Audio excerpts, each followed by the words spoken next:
Gunfire wasn't what brought the ruthless head of the Chicago syndicate to his knees on a sweltering Tuesday afternoon.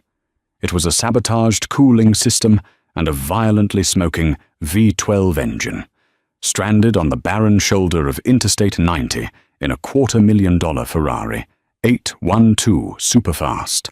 Dominic Costa was a sitting duck for the rivals who wanted him dead. Just as his grip tightened on the Glock 19 concealed beneath his Brioni suit jacket, a rusted flatbed truck rattled to a halt through the heat haze. A scrawny 8-year-old boy leaned out of the passenger window, pointing at the smoking exotic car with absolute, innocent certainty. "My mom can fix it," the boy announced. Heat radiated from the black asphalt of Interstate 90 like a physical weight, distorting the horizon into a shimmering mirage. Dominic Costa stood a few feet away from his pride and joy, a sleek, midnight blue Ferrari 812 superfast, currently reduced to a very expensive paperweight. Acrid white smoke hissed from the vents of the hood, carrying the distinct, bitter scent of burnt coolant and scorched rubber. Dominic checked his platinum Rolex Daytona. It was 3:15 p.m. He was exposed. As the head of the Costa family, a man in his position didn't just experience random mechanical failures. He had left a discreet meeting in Rockford, opting to drive himself to clear his head, taking a route known only to his inner circle. The sudden, catastrophic engine failure wasn't bad luck. It was a message. Someone inside his organization had tampered with the vehicle.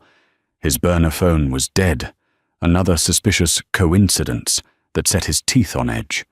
Every passing semi-truck and speeding sedan made his hand drift instinctively toward the heavy bulge of the Glock 19 holstered at his hip. He was preparing to abandon the car and hike toward the nearest exit when the grinding roar of a distressed diesel engine broke through the highway noise. A battered, sun-faded red Ford FF550 flatbed tow truck groaned as it pulled onto the shoulder, kicking up a cloud of dusty gravel. The side door bore a peeling decal that read, "Gallagher's Auto and Towing." Dominic tensed, shifting his weight. He didn't believe in serendipity. The passenger side window, rolled down manually, framed the face of a young boy with a smattering of freckles and a missing front tooth. He couldn't have been older than 8. The boy looked past Dominic's imposing, tailored figure and stared wide-eyed at the smoking Italian sports car. "Mister, your rocket ship is broken," the boy observed casually. Then he looked back into the cab and yelled, "My mum can fix it!" The driver's side door creaked open with a loud metallic groan. Dominic's eyes narrowed as the driver stepped out.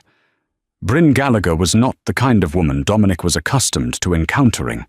She was a large, heavily built woman, standing at an imposing 5'9".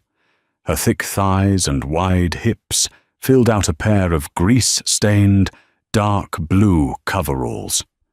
She was undeniably fat, carrying substantial weight around her middle, but there was nothing soft or fragile about her presence. Her broad shoulders and thick arms spoke of years hauling wrenches and wrestling with rusted axles. Her dark, curly hair was shoved haphazardly into a faded Chicago Cubs baseball cap, and a smudge of black motor oil streaked across her plump cheek. She slammed the heavy truck door shut with a solid thud that shook the chassis. "Leo, stay in the cab," she ordered over the roar of passing traffic. Her voice was a rich, gravelly alto. She didn't look at Dominic immediately. Her sharp, assessing eyes were glued to the Ferrari. "I don't need a tow," Dominic said, his voice a low, dangerous baritone that usually made men twice her size back down. "And I certainly don't need a mechanic." Bryn finally turned her gaze to him. She looked him up and down, taking in the bespoke charcoal Brioni suit, the silk tie, and the aggressive, tense set of his jaw. She was entirely unimpressed. "Suit yourself, pal," Bryn said, crossing her thick arms over her chest. but you're dripping what smells like pure pentosin fluid and shredded serpentine belt all over the Illinois State Highway. Highway patrol rolls through this stretch every hour.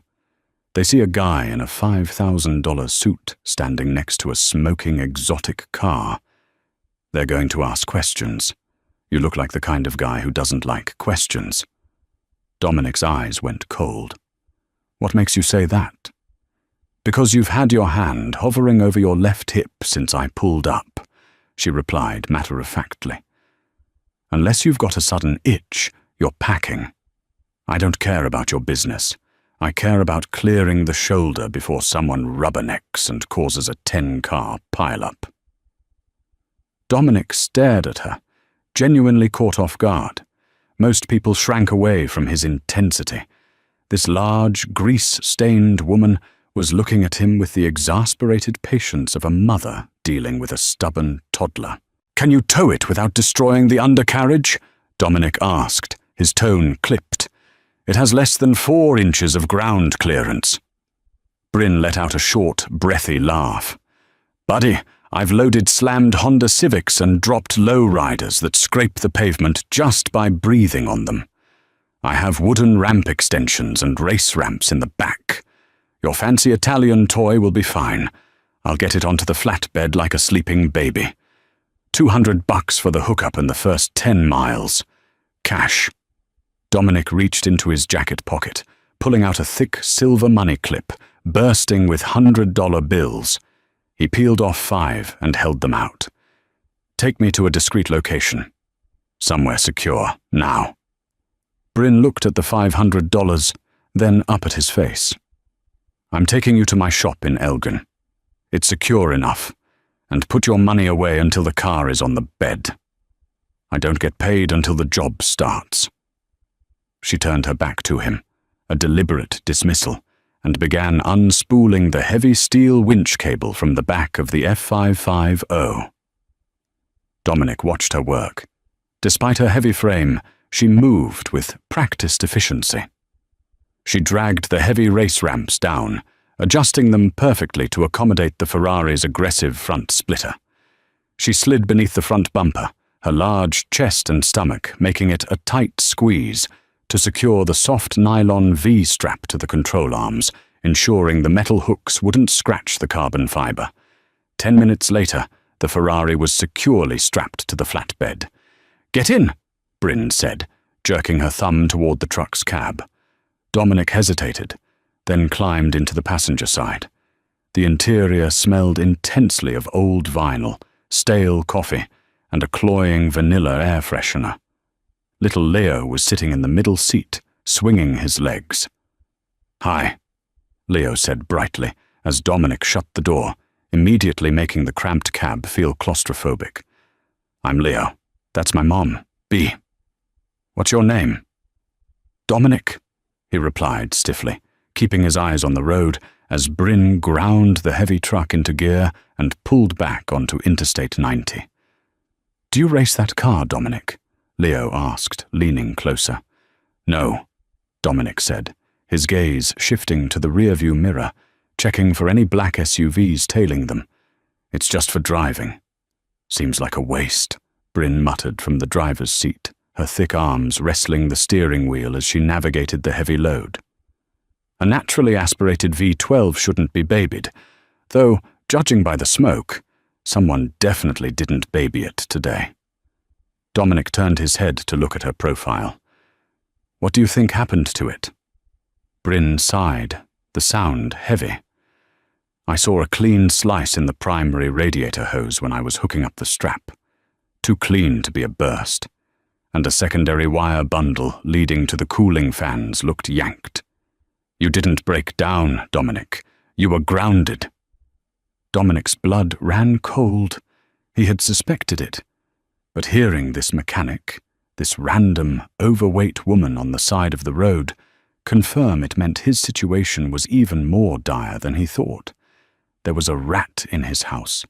And right now, the only thing keeping him off the radar was a woman named Bea and her rusted tow truck. The drive to Elgin took 20 agonizing minutes. Dominic spent the entire time checking his dead burner phone and scanning the side mirrors. Bryn drove in silence, the radio tuned low to a classic rock station, occasionally resting her heavy right arm on the middle console, mere inches from Dominic's tailored sleeve. Leo filled the quiet, chatting animatedly about his collection of Hot Wheels and his mum's ability to fix anything. She fixed old man Henderson's tractor when nobody else could, the boy boasted proudly. She can weld, too. She makes sparks.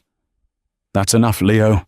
Give the man some peace, Bryn gently reprimanded, steering the lumbering F550 off the highway and into a faded industrial park on the outskirts of Elgin.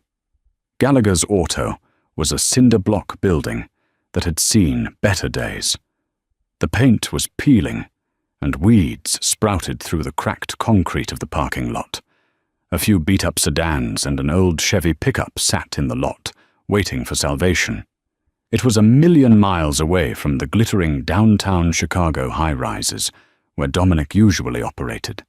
It was gritty, quiet, and completely off the grid. Perfect. Bryn expertly backed the flatbed up to the main bay doors. She hopped out, her heavy work boots hitting the pavement with a thud, and grabbed a massive ring of keys to roll up the corrugated metal door.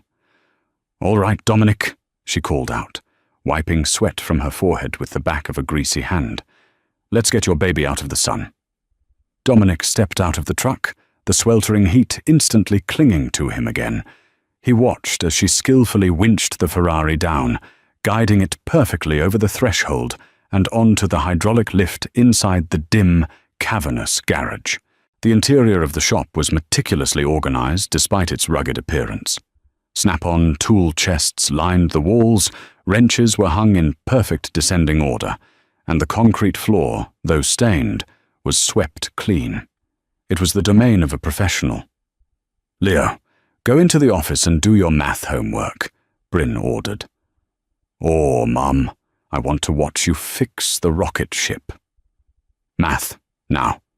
I'll buy us pizza from Gino's later if you get it done without complaining," she bargained. The boy sighed dramatically, but trotted into a small, glass-enclosed office in the corner. Bryn turned to Dominic, her hands resting on her wide hips. In the harsh fluorescent light of the garage, he noticed the exhaustion etching lines around her eyes. "Okay," she said, her tone all business. "I need to get under there and see the extent of the damage.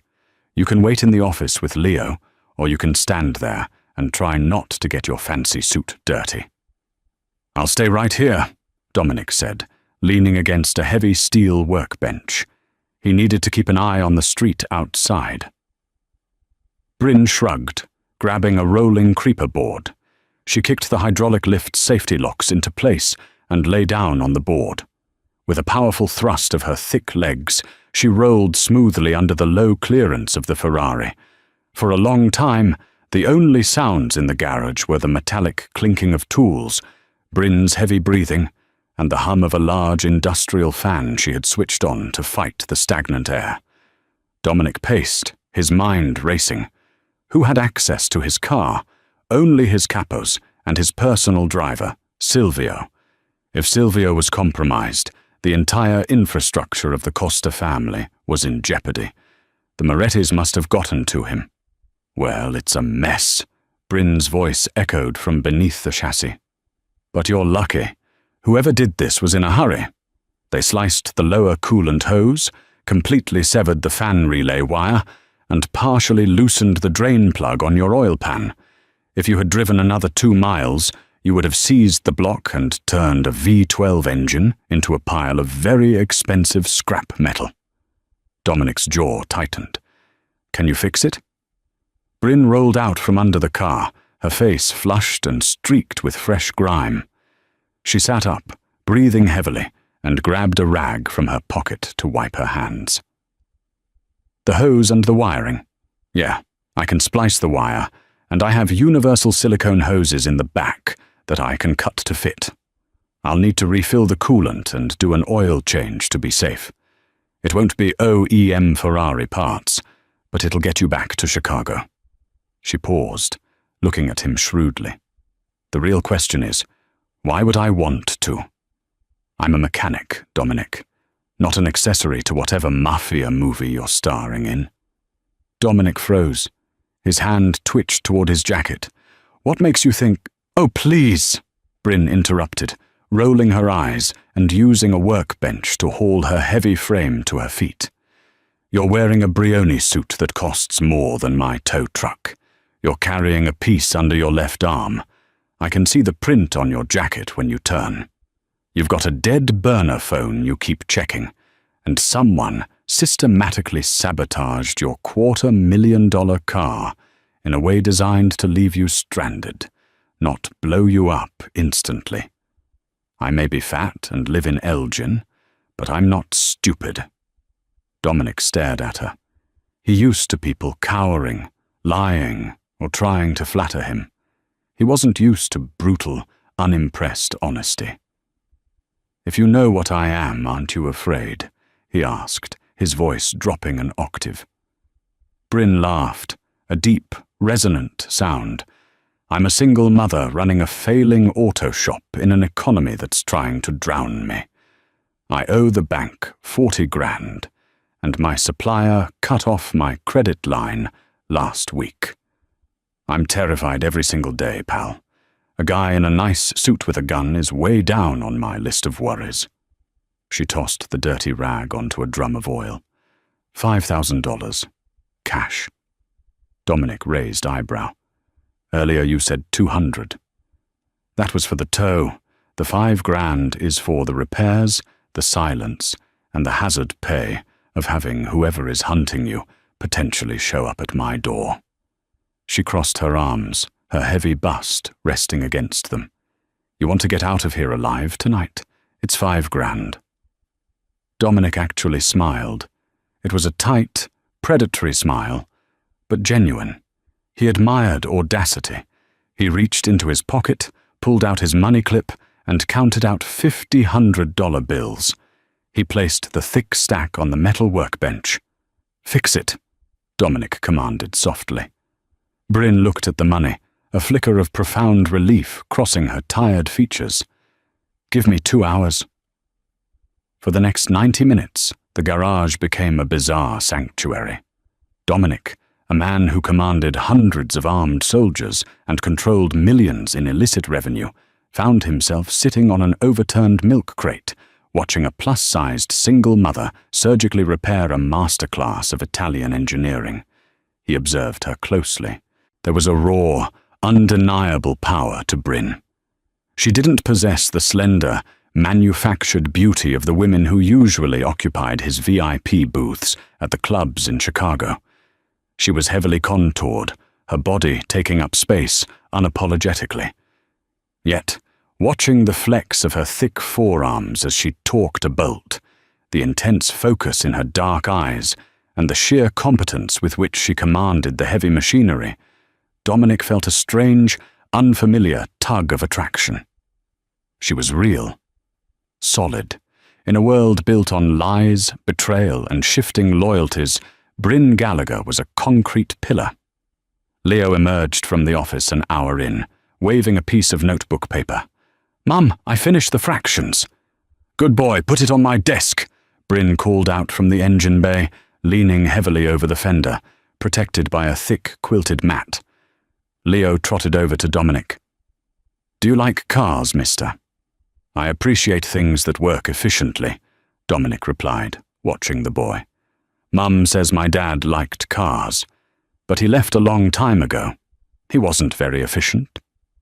Leo said it with the casual bluntness only a child could muster. Dominic's chest tightened slightly. He looked at Bryn, who had briefly frozen over the engine bay before returning to her work, her movement suddenly a bit sharper, a bit more aggressive. "Your mother is a very capable woman," Dominic told the boy quietly. "She doesn't need anyone who isn't efficient." Bryn peeked around the hood, her eyes locking with Dominic's for a long, unreadable second. The quiet rhythm of the garage was shattered by the screech of tires outside. Dominic was on his feet instantly, his hand slipping inside his jacket to grip the cold polymer of his Glock. He moved silently into the shadows near a stack of Michelin tires, angling himself to see the open bay door without being seen. A rusted black Chevy Impala had aggressively parked, blocking the bay entrance. 2 men got out. They weren't high-level hitmen. Dominic could tell that immediately. They were street muscle. Baggy jeans, oversized t-shirts, and the swagger of small-time thugs. Bryn wiped her hands on a rag and stepped out from behind the Ferrari, her large frame blocking the path to her son, who had shrunk back toward the office. "We're closed, Ricky," Bryn said, her voice dropping its warmth, replacing it with cold steel. The lead thug, a wiry man with a neck tattoo and a smarmy grin, walked into the garage, looking around. "Hey, B. Look at this place. Looks like business is booming. Is that a Ferrari?" "It's a customer's car. What do you want, Ricky? You know the payment isn't due until Friday." Dominic's eyes narrowed. A shakedown. He listened intently. "Yeah. Well, Mr. Sal is changing the terms," Ricky said, leaning against the doorframe of Bryn's office, deliberately invading her space. "Interest rates went up. Inflation, you know. He needs an extra $2,000 by tomorrow, or he's going to take it out of the shop's assets. And seeing as you have a shiny new toy in here—" Ricky patted the hood of the Ferrari. Bryn slapped his hand away with a resounding smack. "Don't touch the car, and I don't have $2,000. I have the regular payment for Friday." Ricky sneered, rubbing his hand. "Don't play tough, fatty. You don't have a choice. Mr. Sal is backed by the Moretti crew now. You don't pay up. We don't just take the tools. Maybe we take a look at the kid." Ricky made a sudden, aggressive move toward the office where Leo was hiding. Bryn didn't hesitate. Despite her size, she moved with shocking speed. She grabbed a massive 2-foot-long steel breaker bar off the nearest cart and swung it, slamming it onto the metal doorframe an inch from Ricky's face with a deafening clang. Ricky jumped back, swearing violently. "You crazy bitch! Get out of my shop!" Bryn roared, her chest heaving, the steel bar gripped tightly in her meaty hands. She looked like an enraged bear defending her cub. The second thug reached behind his back, pulling out a cheap Saturday night special revolver. Dominic stepped out of the shadows. He didn't yell. He didn't run.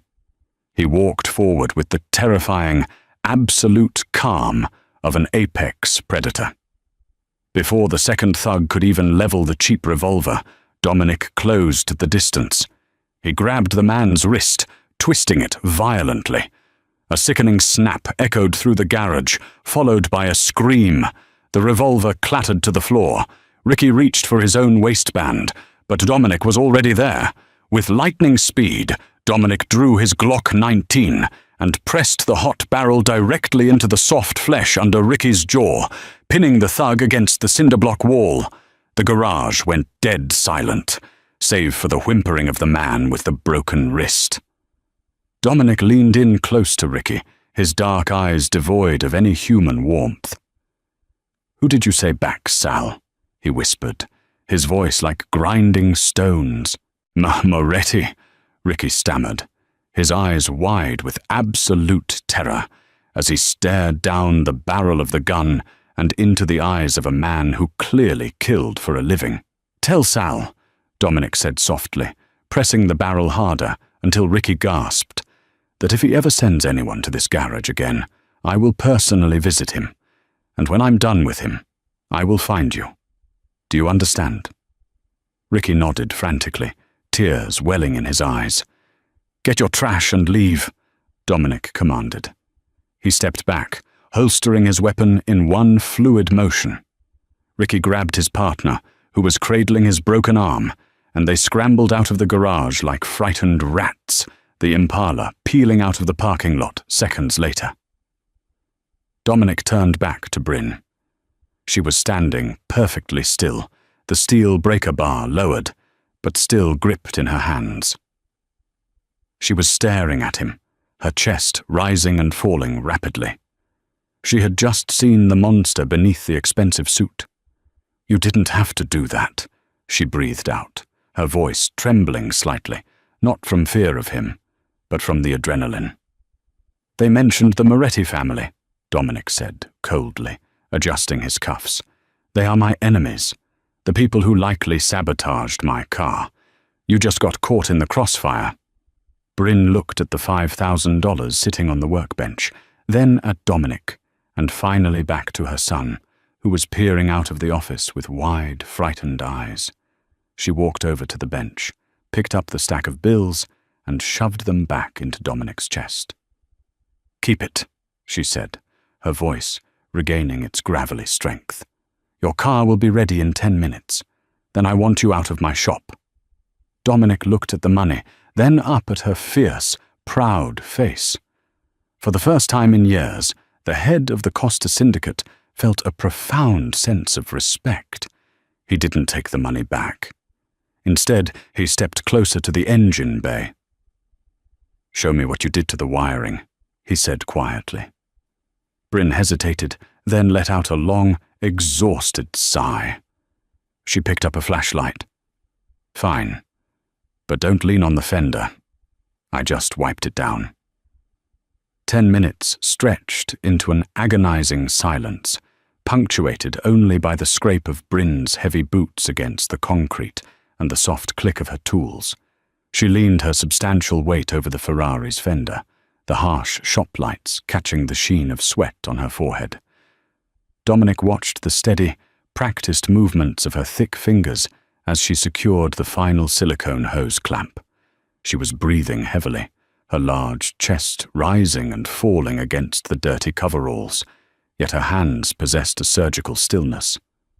"Start it up," Bryn ordered, stepping back and wiping a streak of grease from her plump cheek. She didn't look at him. Her eyes were locked on the engine bay, scanning for leaks. Dominic slid into the driver's seat. The leather was still warm from the oppressive afternoon heat. He pressed the bright red ignition button on the steering wheel. The starter whined for a fraction of a second before the massive 6.5-litre V12 engine roared to life. It was a deafening, glorious symphony of controlled explosions that shook the dust from the garage rafters. Bryn leaned closer, a flashlight illuminating the dark recesses of the chassis. She watched the improvised coolant line and the hastily spliced fan relay. After a full minute of the engine idling aggressively, she clicked the flashlight off and gave the hood a solid pat. "Temps are holding, no leaks," she yelled over the engine's roar. "Don't push it past 4,000 RPMs until you get your own mechanic to put OEM parts back in. The silicone will hold, but it's not meant to handle the pressure you usually put this thing under." Dominic killed the engine. The sudden silence in the shop was heavy, weighted with the unspoken tension of the violence that had just occurred. He stepped out of the car, adjusting the cuffs of his Brioni suit. "You do good work, Bryn," Dominic said, his voice a low rumble. It was the first time he had used her full name. "I do necessary work," she corrected flatly. She walked over to the heavy steel workbench, grabbed the stack of $50 bills, and shoved them aggressively into his hands. "I told you, keep it. I charge for mechanic work, not for playing bodyguard to mobsters. The tow and the fix are on the house. Consider it a thank you for keeping Ricky's hands off my son." Dominic looked at the money, then up at her face. Her jaw was set, her dark eyes defiant. She was a woman who carried the weight of the world on her broad shoulders, yet she refused to be bought. It was infuriating. It was intoxicating. "Pride is an expensive luxury in your financial position," Dominic noted softly, slipping the money clip back into his jacket pocket. "It's the only thing I have left that's entirely mine," Bryn shot back, crossing her thick arms. "Now please, get your car out of my shop before Sal decides to send someone with a higher IQ than Ricky." Dominic didn't argue. He knew when to retreat. He gave a brief nod to the glass office, where Leo was watching with wide eyes, then climbed back into the Ferrari. As the garage door rattled open, letting in the fading orange light of the late afternoon, Dominic backed the exotic car out onto the cracked asphalt. He paused, rolling down the window. "Lorenzo will be in touch," Dominic said. Bryn frowned, her hands resting on her wide hips. "Who the hell is Lorenzo?" "Someone who makes sure my debts are paid," Dominic replied, his eyes flashing with a dangerous promise. Before she could protest, he shifted the transmission into gear, and the Ferrari tore out of the lot, a dark blur against the Elgin sunset. Once he hit Interstate 90, heading back toward the sprawling, glittering skyline of Chicago, the adrenaline cooled into a cold, calculated fury. He reached for the secondary burner phone, concealed in a hidden compartment beneath the center console. He dialed a number from memory. "Boss!" Lorenzo Bianchi's voice came through the speakers, crisp and alert. "I'm alive, Enzo." "Barely," Dominic said, keeping his eyes scanning the rearview mirror. The car was sabotaged, coolant lines sliced, fans disconnected. Someone wanted me stranded on the highway. "Madre de Dios," Lorenzo hissed. "Where are you? I'm sending 3 cars right now. I'm mobile, heading south on 90. Call off the cavalry. I don't want a parade. I want answers. Who had access to the garage beneath the Rockford sit-down?" "Only Silvio, boss. He was waiting with the car." Dominic's grip on the leather steering wheel tightened until his knuckles turned white. Silvio. The man had been his driver for 4 years. He knew Dominic's routes, his habits, his schedule. Bring Silvio to the meatpacking plant. Do it quietly. Don't let him know I'm alive. Consider it done. Boss, how did you get the car running? Dominic thought of the peeling paint of Gallagher's auto, the smell of burnt oil, and the fierce, heavy-set woman swinging a steel breaker bar to protect her child. "I found a mechanic," Dominic said quietly. "Enzo, I need you to put 2 of our best men on a shop in Elgin. Gallagher's auto and towing. Discreet observation only. Ricky from Sal's crew saw my car there. Sal kicks up to the Morettis. It won't take long for Matteo Moretti to figure out that a fat woman with a tow truck is the reason his hit failed today." "You think they'll go after a civilian mechanic?" "Matteo Moretti kills the dog if it barks at him wrong," Dominic said, his voice dropping to a lethal whisper. "Protect the woman and the boy. If anyone from the Moretti family steps within 100 yards of that shop, end them." "Understood." Dominic hung up. He pressed the accelerator, the V12 singing its violent song. He had a rat to exterminate, but for the first time in his life, his mind wasn't entirely on the blood he was about to spill.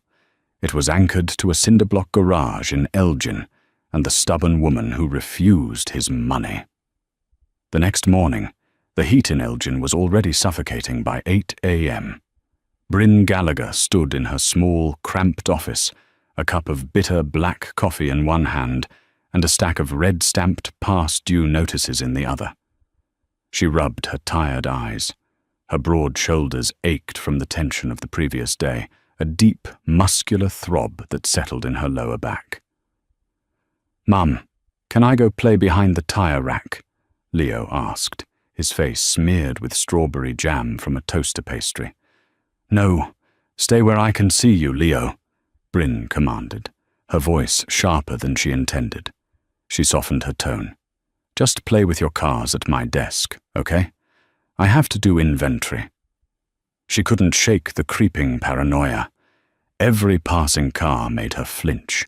She had barely slept, her mind replaying the terrifying coldness in Dominic's eyes when he pressed that gun under Ricky's jaw. She had spent her life navigating the harsh realities of being a broke, single mother in a rough town. But she had never brushed up against the kind of organized, polished violence Dominic Costa represented. She walked out onto the shop floor, grabbing a clipboard. She needed to focus. She needed to figure out how to pay Sal the regular installment by Friday, without the $5,000 she had so proudly, and perhaps stupidly, thrown back at the mobster. As she walked toward a pallet of brake pads, her boot caught on something heavy, tucked beneath a greasy shop rag on her tool cart. Bryn paused. She lifted the rag. Sitting there, wrapped in a thick rubber band, was the thick stack of $100 bills. 50 of them. $5,000. There was a small, crisp white business card tucked under the band. It was completely blank, save for a single embossed black phone number. "That arrogant son of a bitch," Bryn whispered, a mix of fury and profound relief washing over her. He had slipped it onto her cart while she was checking the engine temps. He had completely ignored her refusal. Before she could process the money, the sickening crunch of tires on gravel echoed from the front lot. Bryn looked up. 2 pristine black Cadillac Escalades swerved into the lot, blocking the street exits perfectly in a tactical V formation. This wasn't Ricky and his rusted Impala. 4 men stepped out. They were wearing dark suits, their faces grim and professional. They didn't swagger. They moved with terrifying, coordinated precision. They were hunting. Panic, cold and sharp, pierced Bryn's chest. "Leo!" she screamed, dropping the clipboard and the money. "Get in the floor safe! Now!" Leo, sensing the sheer terror in his mother's voice, didn't argue. He dove under her desk, where a hollowed-out floor panel hid a small storage space. Bryn slammed the heavy metal office door shut, locking the deadbolt. She turned back to the garage just as the 4 men walked through the open bay doors. The lead man, a tall, gaunt figure with a jagged scar across his cheek, pulled a suppressed Heckler & Koch USP from his jacket. He didn't bother with a greeting. He didn't demand money. "Where is the Costa car?" the scarred man asked, his voice dead and devoid of emotion. Bryn backed away slowly, her heart hammering against her ribs like a trapped bird. Her eyes darted toward the heavy steel breaker bar sitting on the workbench 10 feet away. It might as well have been a mile. "I don't know what you're talking about," Bryn lied, keeping her large frame positioned squarely between the men and the locked office door. "I just tow junkers." "Ricky said you had a blue 812 superfast in here yesterday," the man stated calmly, raising the weapon and pointing it directly at her broad chest. "Matteo Moretti doesn't like it when people fix things he breaks. You interfere in family business. You become family business. Where did Costa go?" "I don't know," Bryn shouted, her hands raised. "He paid in cash and left. I swear to God." "Shame," the man whispered. He tightened his finger on the trigger. Crack. The sound wasn't the suppressed spit of the hitman's gun. It was the deafening roar of a high-powered rifle echoing from across the street. The scarred man's head snapped violently to the side in a mist of crimson. He crumpled to the concrete floor instantly, dead before he hit the ground. Chaos erupted. The remaining 3 hitmen scrambled for cover behind Bryn's hydraulic lifts, raising their weapons and firing blindly toward the street. Bryn didn't hesitate. She threw her heavy body to the grease-stained floor, scrambling on her hands and knees behind the thick steel drum of a waste oil container. Bullets sparked off the concrete, shattering tools and ripping through the aluminum siding of the garage. The noise was apocalyptic. Tires screeched outside as a heavy armored SUV rammed violently into the side of one of the Escalades, crushing its doors. "Move! Move! Suppress them!" a booming voice commanded from the lot. Bryn clamped her hands over her ears, praying to a god she hadn't spoken to in years. The firefight was brutal and terrifyingly brief. There was a flurry of methodical, controlled bursts of gunfire from the new arrivals, answered by frantic, scattered shots from the Moretti hitmen inside the garage. 2 more heavy thuds signaled the end of the Moretti crew. A heavy, ringing silence fell over the garage, broken only by the hiss of a punctured air compressor line. "Clear!" someone shouted. Bryn stayed curled in a tight ball behind the oil drum, her thick frame shaking uncontrollably. Heavy footsteps crunched over broken glass and spent brass casings, moving deliberately toward her. "Bryn." The voice was low, smooth, and achingly familiar. She looked up. Dominic Costa stood over her. He was no longer wearing the charcoal suit. He wore a black tactical jacket over a dark turtleneck, an assault rifle slung over his shoulder, a smoking Glock in his right hand. He looked like a god of war standing amidst the carnage of her ruined livelihood. He didn't offer his hand. He simply crouched down, his dark eyes scanning her frantically for injuries. "Are you hit?" he demanded, his voice tight with an emotion that sounded dangerously close to fear. No, Bryn stammered, her tough exterior finally cracking. Tears of pure adrenaline spilled over her eyelashes, cutting tracks through the grease on her face. "Leo, my baby is in the office." Dominic stood instantly. He walked to the locked office door.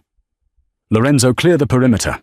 Check the bodies," he ordered his men, who were securing the garage. Dominic raised his boot and kicked the heavy metal door precisely at the lock mechanism. It burst open with a groan of splintering metal. Bryn scrambled to her feet, her heavy legs feeling like lead, and rushed into the office. She ripped the floor panel up. Leo was huddled inside, sobbing quietly, his hands over his ears. "Oh, baby," Bryn sobbed, pulling the boy up and crushing him against her large chest. "Mummy's got you. You're okay." Dominic watched from the doorway, his eyes dark and unreadable. He looked at the shattered windows, the bullet-riddled tool chests, and the bodies bleeding out onto the concrete. The Morettis had crossed a line. They had targeted a civilian. "They were going to kill me," Bryn whispered over Leo's shoulder, looking at Dominic with wide, terrified eyes. "Because of you." "I know," Dominic said softly. He stepped fully into the small office, his presence overwhelming the space. "Matteo Moretti operates without a code. I put watchers on your shop last night, but I underestimated how quickly he would move." "My shop," Bryn choked out, looking past him at the destruction. "My life. It's gone." "It was gone the moment you towed my car," Dominic said, his voice stripped of any comforting lies. "You are a loose end to them now. They won't stop. They will send more men tonight, and tomorrow, until you are dead." Bryn tightened her grip on Leo, her maternal instincts warring with her absolute terror. "What do I do? I have nowhere to go." Dominic stepped closer. He reached out, his long, elegant fingers gently brushing a streak of grease and tears from her plump cheek. The touch was shocking in its tenderness amidst the violence. "You're coming with me," Dominic stated, a decree that left no room for argument. "Both of you, under the protection of the Costa family." Bryn stared at him. I can't be part of your world. Look at what your world just did to mine." "My world is the only one that can keep you and the boy breathing past sunset, Bryn," Dominic said, his gaze dropping briefly to her lips before returning to her eyes. "You fixed my car. You saved my life. I protect what is mine, and right now, you and Leo are under my protection. We have exactly 3 minutes before the police respond to the gunfire. Pack a bag." Gravel crunched beneath the heavy run-flat tires of the armored Cadillac as it passed through the towering wrought-iron gates of Dominic Costa's Lake Forest estate. Bryn sat in the back seat, her thick arms wrapped tightly around a sleeping Leo. The boy was exhausted from the adrenaline and the tears, his small face buried against her soft, wide stomach. Bryn stared out the tinted window, her mind entirely numb. She was still wearing her grease-stained coveralls, smelling of burnt oil and fear. The estate was terrifying in its opulence. Manicured lawns stretched for acres, leading up to a massive, limestone-clad mansion that looked more like a European fortress than a home in Illinois. Men in dark suits, carrying discreet submachine guns, patrolled the perimeter with chilling efficiency. This was not a safe house. It was a seat of power. The SUV parked beneath a grand portico. Lorenzo Bianchi opened the door for them. Bryn stepped out, her heavy work boots loud against the pristine cobblestones. She felt monstrously out of place. A rusted wrench dropped in the middle of a Cartier display case. Dominic was waiting in the grand foyer. He had shed the tactical gear, now wearing a crisp white Tom Ford dress shirt with the sleeves rolled up, revealing muscular forearms lightly dusted with dark hair. "Maria will take the boy to a guest suite," Dominic said, gesturing to a kind-faced older woman in a severe black dress. "He needs to sleep." Bryn tightened her grip on Leo. "He stays with me?" "He will," Dominic assured her smoothly, his dark eyes softening a fraction. "The suite has 2 bedrooms. Maria is just going to draw him a bath and get him food. You, Bryn, need to speak with me." Reluctantly, Bryn let Maria gently coax the sleepy 8-year-old up the sweeping marble staircase. Once they were out of sight, the silence in the cavernous hall became oppressive. Dominic led her into a vast, wood-panelled library that smelled of aged leather and expensive scotch. He poured 2 glasses from a crystal decanter, offering her one. She didn't take it. She stood rigidly in the center of the Persian rug, her large hands shoved deep into her pockets. "Matteo Moretti has declared open war," Dominic stated, leaning against the edge of a mahogany desk. Silvio confessed before Lorenzo dealt with him. "The Morettis promised Silvio $1 million to disable my car on that specific stretch of I-90, so their hit squad could execute me without interference. Because you intervened, Matteo lost face. In our world, losing face is a death sentence. He will not stop until your garage is ashes and you are in the ground." Bryn let out a harsh, bitter laugh. "So what? I'm a prisoner here? For how long? Days? Years? My business is ruined, Dominic. The bank will foreclose on the shop by the end of the month without that revenue." "Your shop was already failing," Dominic countered bluntly, taking a sip of the amber liquid. "You owed $40,000 to the bank and were being extorted by Sal's street crew. It was a sinking ship." Bryn's face flushed a deep, angry red. "It was mine. I worked 12-hour days under heavy machinery to keep a roof over my son's head. I may be fat, I may be broke, and I may not wear tailored suits, but I built that life with my own 2 hands." Dominic set the glass down. He crossed the room slowly, stopping inches from her. Bryn had to look up slightly to meet his gaze. She braced herself, expecting a threat, expecting the cold mob boss to put her in her place. Instead, Dominic reached out. His large hand wrapped around her thick waist, his thumb resting gently against the curve of her hip, beneath the coarse fabric of her coveralls. "I know what you built," Dominic murmured, his voice a low, vibrating hum that sent an involuntary shiver down her heavy spine. "I saw your hands work. I saw you swing a steel bar to protect your blood. You have more loyalty and strength in your little finger than half the capos sitting at my table. You are not a prisoner, Bryn. You are my guest. And your debts? They no longer exist."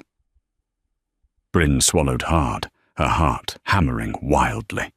The sheer physical presence of the man was intoxicating. "You can't just buy my life." "I am not buying it," he corrected, his dark eyes tracing the shape of her lips. "I am protecting it.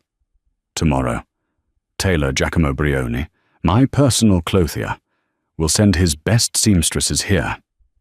They will measure you for clothes that actually fit a woman with your curves, not those suffocating rags you hide inside.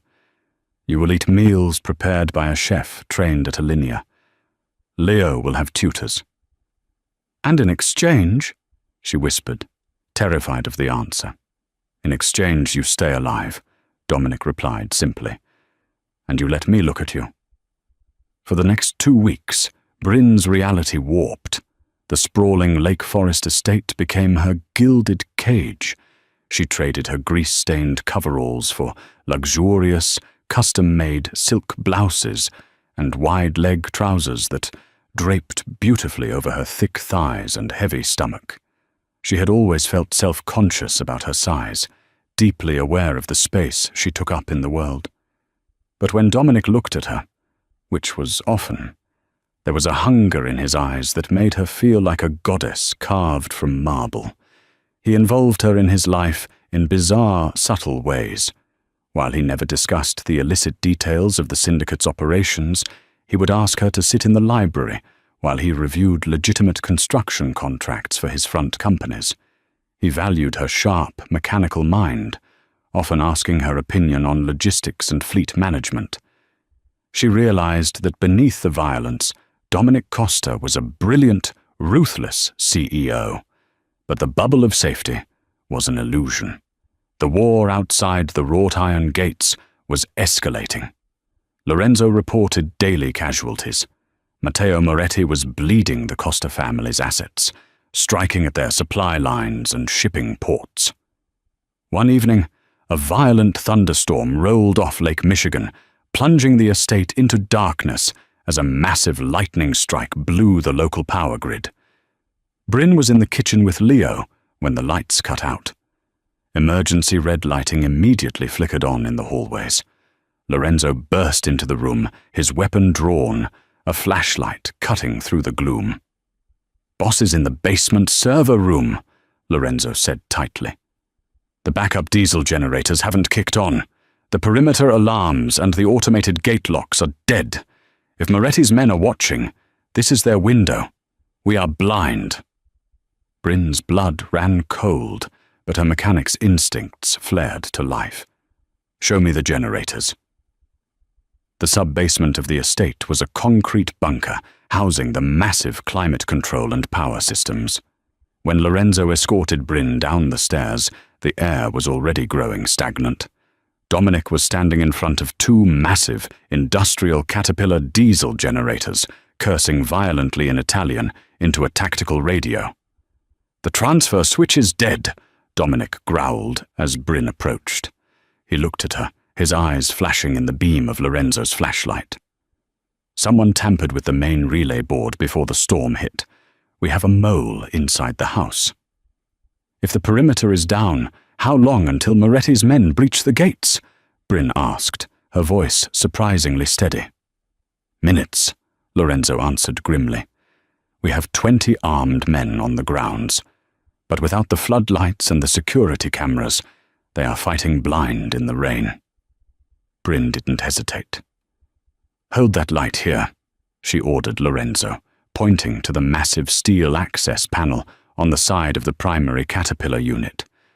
She shed the expensive silk cardigan she was wearing, leaving her in a sleeveless top that exposed her thick, strong arms. She grabbed a heavy toolbox from the wall and dropped to her knees. The concrete was freezing, but she barely felt it. She was in her element now.